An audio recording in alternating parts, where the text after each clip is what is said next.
We are back in Minneapolis, Minnesota. Lucky to be joined now by Pro Football Talk's Charean Williams. And Charean, you are no stranger to the voting process for the Hall of Fame. It's going to be a long day tomorrow. I've heard from a couple of your PFWA colleagues. What is it like being in the room on Hall of Fame Saturday?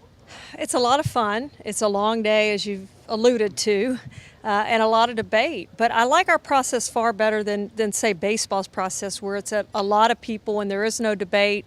They just mark their ballots. And, you know, it's interesting, a couple of years, guys I didn't see coming to get into the Hall of Fame, including Ralph Wilson the year he went in because of the debate for them. And I think it's a good process, and I think you can sway people by saying, all right, what are your arguments against this guy? Because here's what I can say for this guy. And I think it's a really good process. Specifically for us this year, John Lynch and Brian Dawkins, two safeties, played multiple years for the Broncos. I know that you've spent some time, obviously, in Tampa, so you're much more familiar with John. How do those guys distinguish themselves in the room? Because I know when you play the same position, especially a defensive position, it can be kind of tough. Well, we have been so unfair to safeties, and by we, I mean the committee, over the years. I think there's 7 pure safeties in the Hall of Fame. It's not enough. And we did put Kenny Easley in as a seniors candidate last year, but it's time that we get safeties in. And I am a big supporter of safeties and getting them in the Hall of Fame.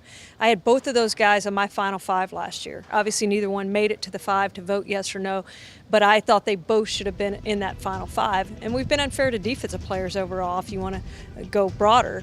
Both of those guys deserve to be in the Hall of Fame.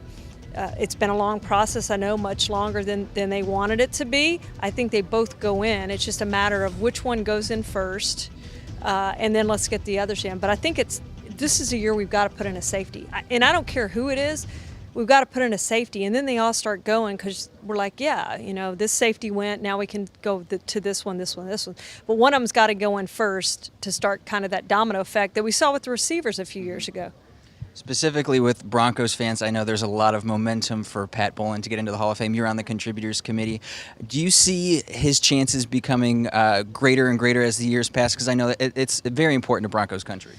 I tell you what, it broke my heart that he wasn't the guy this year. I mean, I wish we had had 2 spots because he would have been on there. It would have been Bobby Beathard and Pat Bowlen. He deserves to go in. He will go in. I would almost guarantee that he goes in next year. I will be completely surprised if he's not one of the 2 guys for next year. Some would argue that he deserved to go in before Jerry Jones, and you can make that argument, no question about it. But not to compare him to anybody else, on his own, with just what he did with the TV committee, I think should put him into the Hall of Fame. It's just unfortunate where he is that he's not going to know that he goes in, but it'll be important for his family, important for Broncos fans, and important for the organization to get him in the Hall of Fame because he does deserve it. Charean, thanks so much for your time. Thank you.